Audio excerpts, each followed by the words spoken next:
Starting off this week of reviews, we're revisiting the Yu-Gi-Oh! Manga, specifically with the second proper duel of the Duelist Kingdom tournament, from which this arc of the manga gets its name. Last time we saw Yugi defeat Insector Haga and get revenge for Haga destroying some of his grandfather's most valuable cards, in a duel that's iconic enough, but I think weak compared to some of the duels that we see later on in this series. And much like that duel, the one we're going to be talking about today, Jonouchi versus Mai Kujaku, is, I think, also kind of weak. Just like Yugi versus Haga, there's an iconic moment in here. I mean, I guess Yugi technically got a couple of iconic moments, but Jonouchi gets an iconic moment here, one that is well remembered because it's very epic. But the duel itself isn't much to write home about. But unlike Yugi versus Haga, where the main interest came from comparing these two strategic thinkers to one another as they battled back and forth, Jonouchi's duel against Mai is interesting because of the character stuff that it does. Mai will eventually become friends with this group, and it was her interactions with Jonouchi here that started her down that path. As the first of these chapters starts out, some more time has passed. Not a lot more time, but some more time has passed since the end of Yugi and Haga's duel, and Yugi hasn't dueled anyone else yet, and Jonouchi hasn't dueled anyone yet at all. Because of course these two characters are our protagonists. Yugi and Jonouchi are co-protagonists, even though Yugi is still a bit more of a protagonist than Jonouchi is. They are co-protagonists, so of course they're not going to duel anybody who's not, important or interesting. They're not going to duel, background duelist number 3, even though giving them some off-screen duels against some background characters would have been an interesting way to show that they were doing things during these brief time skips that we get every once in a while. And all you would have had to do was add a few more star chips to the star chip requirement for getting into the castle to justify giving them some off-screen duels, to pick up some star chips that we wouldn't see them picking up in a more cinematic battle. Because, straight up, I don't understand why Yugi wouldn't be dueling literally anyone he can. Yugi's not a character who has a lot of pride. He has pride, but it's not something that he really concerns himself with. Proving himself isn't really something that he concerns himself with. So he's not going to be seeking out big names on purpose. And meanwhile, his goal here is to save his grandfather's life. It always struck me as odd that he didn't really seem too concerned with rushing that process. I know, technically speaking, everyone here is supposed to be an amazing duelist, but, let's not kid ourselves. Yugi could crush basically any unnamed character on this island without breaking a sweat, and he could crush most of the named ones, too. Remember, Haga is the reigning champion, and Yugi beat him first. However, Mai is a character who we saw is able to defeat Dinosaur Ryuzaki, which puts her on par with Haga, which is interesting because she's going to be Jonouchi's first opponent here, which means that while it's implied that Mai is probably not quite as tough as Haga, that means that Jonouchi's not far behind Yugi in terms of his general power level at this point, if he's able to defeat her. And of course, because he only has one star chip, just like Yugi did to start, he has to if he's going to continue. But Mai's an intelligent character. She's actually kind of similar to Haga in a lot of ways. Her specific play style is different, but she's the kind of character who starts thinking of her strategy even before the duels began. And so when she's faced with Yugi and Jonouchi, even though she has 4 star chips at this point, and so could duel Yugi without losing all of her star chips because he still only has 3, she attacks the weaker duelist first, so that she can take his 1 star chip and be in a better position when she challenges Yugi later. Also, like Haga, she is careful to duel him on a duel field which contains the mountain region, where her cards get a field power bonus, though the mountains do share space with the grassland Sojin, where Jonouchi's warriors get a similar power-up, but entirely unfairly, and I understand why they stopped talking about this mechanic so much later, entirely unfairly, because Mai's cards fly, she has an automatic advantage over Jonouchi's. Like, that's fine in something like Magic the Gathering, where any given theme has, like, half a dozen tactics for either removing flyers or getting around them. But in something like this, where it's just primarily monster battles with some magic enhancement, the flying mechanic really is broken. On top of that, Mai is also someone who, like Haga, isn't opposed to using trickery to gain an advantage over her opponent. Though, Mai is actually the archetype for a kind of character that we see a lot in Yu-Gi-Oh! Going forward. A character who uses some gimmick during the duel in order to gain an advantage over her opponent. And I don't mean she uses, like, a gimmicky strategy with her cards. I mean she does something extra to psych her opponent out. I don't want to say she cheats, because, like, Pegasus cheats. He uses his Millennium Eye to cheat. And later, like Esperoba, for example, he cheats in a similar way, using outside help to see what cards his opponent has. What Mai does here I wouldn't categorize as cheating, but it is still a gimmick that helps her to win. She is somehow able to tell what her cards are without looking at them, so she draws her hand and places it face down without looking, and then does the same for each subsequent card she draws. And as the duel goes on, she implies that she can also see her opponent's cards.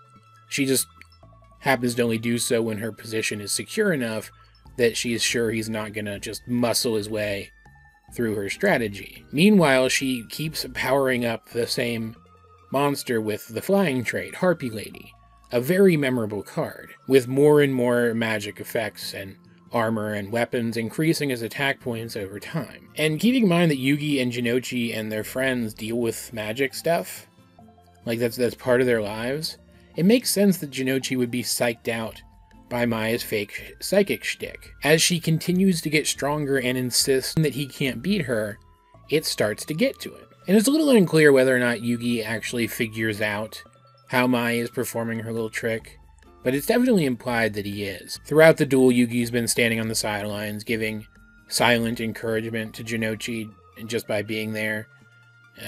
Anzu's been a little more vocal. Paralleling how vocal she was in Yugi's duel against Haga, that's actually something that Mai actually calls out here. She actually calls Taya out for stuff that she said during that duel. But eventually also paralleling that duel, where it was something that Jonouchi said that got Yugi thinking about using Burning Land, Yugi goes back to that old riddle. What is something that you can show but you can't see? He reminds Jonouchi of that. Jonouchi's answer to the riddle being friendship, of course, but Jonouchi doesn't think that friendship can win this for him. It ends up that it kind of does, but I'll talk about that in a minute. But he's correct, technically. What ends up helping him here is finding a different solution to the riddle, which is applicable to this situation. And it's one of the reasons why I absolutely love this riddle, and the fact that it does recur so many times in the manga. Jonouchi's feeling down. He feels like he has already failed not only himself by losing, something that hurts his pride, but he's already failed his sister, who he's here trying to help. He's trying to save her eyesight, remember. That's his entire motivation for wanting the prize money from this tournament. And yet he does consider the riddle and consider how it applies to this situation. And he comes upon the answer, smell. He smells something that he wouldn't expect to. Perfume, which isn't entirely unexpected. Mai is someone who appreciates beauty. It makes sense that she would wear perfume. But Jonouchi specifically smells multiple distinct kinds of perfumes, and realizes that Mai must spray her cards with perfumes and then teach herself to recognize them just in passing. And that's how she's able to recognize what her cards are without looking. It has nothing to do with psychic abilities, and therefore she has absolutely no control over the flow of the duel. This psychs him back up and gives him the will to continue fighting, and he does, continuing to struggle long enough to remember another meaning for the riddle, the original meaning, in fact, that being the unbuilt Millennium Puzzle inside the puzzle box, which leads him back to remembering some of the cards that he got on the boat, specifically the Time Wizard card that Yugi gave him. This gives him the idea to use Time Wizard to advance time on the field, aging up the baby dragon into an adult, making it considerably stronger. This is that big, impressive, memorable play that I mentioned earlier, the one that is the entire reason why a lot of people remember this duel fondly. Not specifically this little arc of the story, but the duel itself. There are definitely other things about Jonouchi's conflict with Mai here that are memorable, but this is really the only memorable play of the duel itself.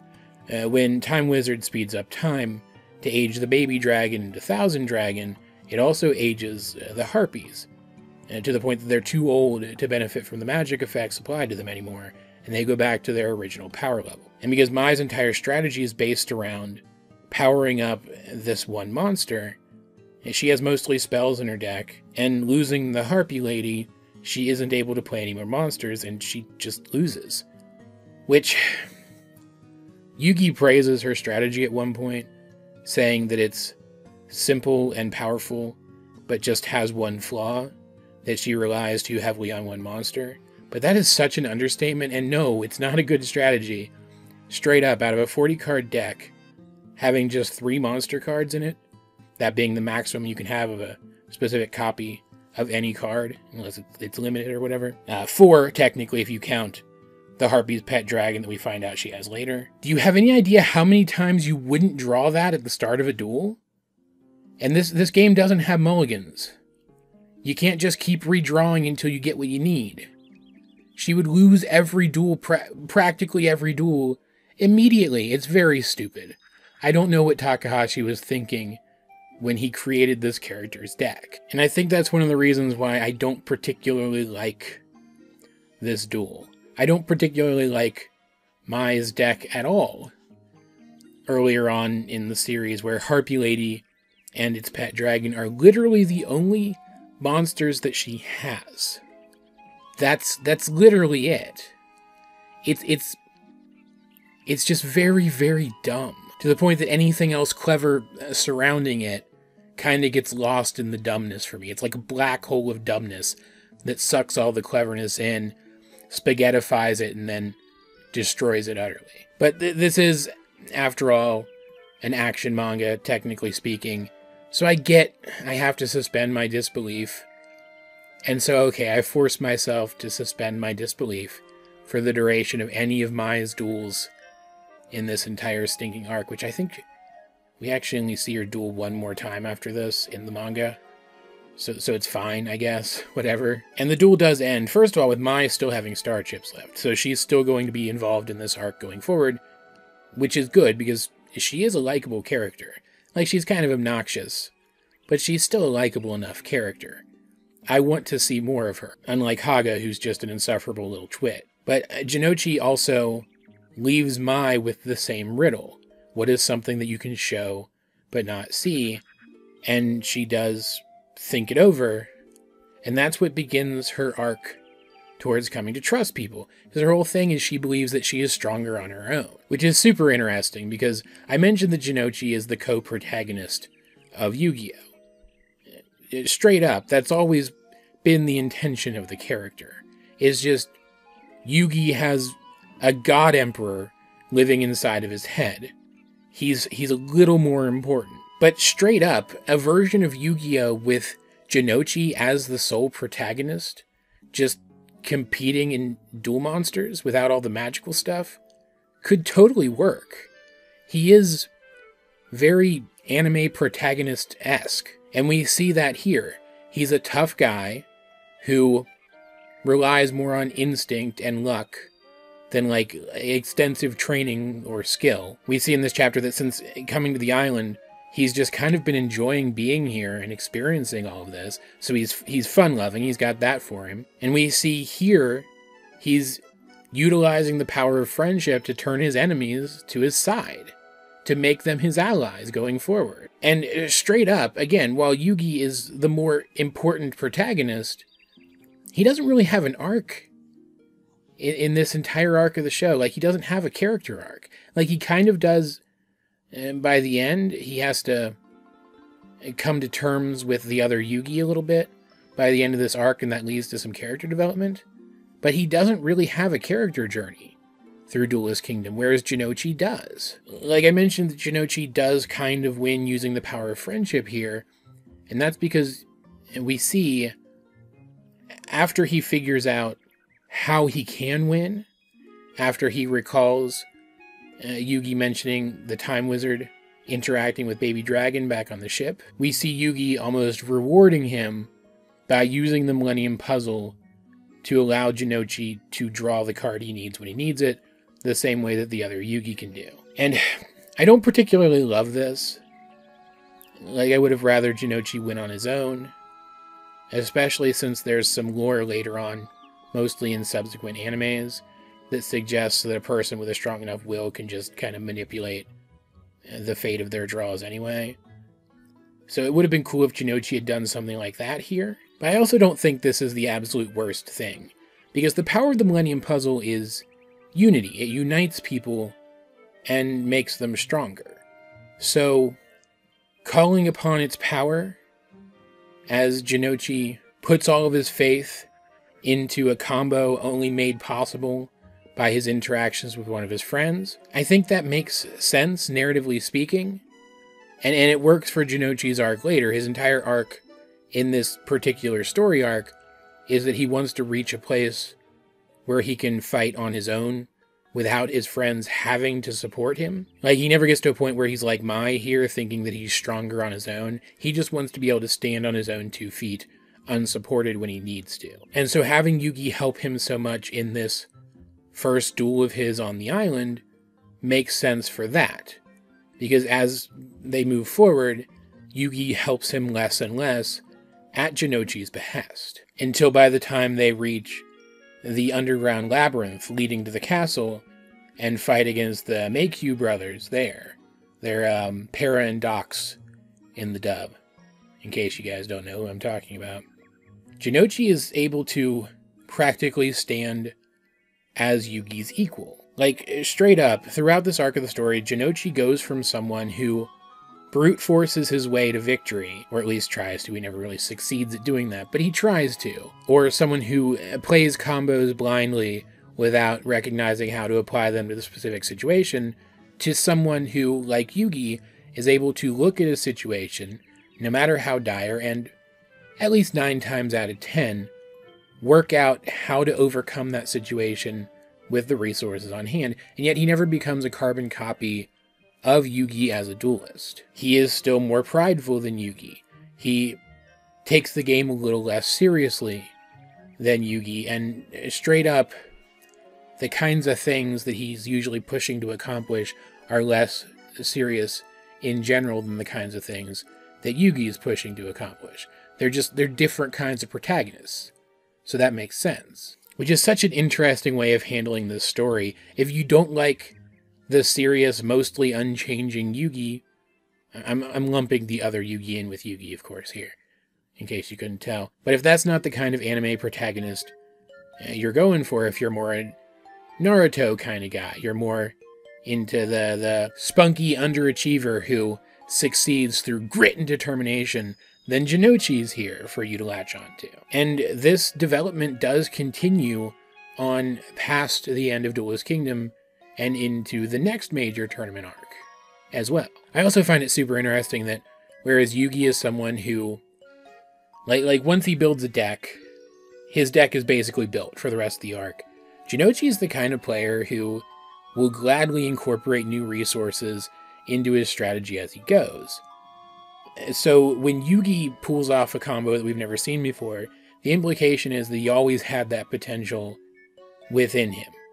That he didn't actually have to grow stronger in order to reach that potential, he just had to grow cleverer.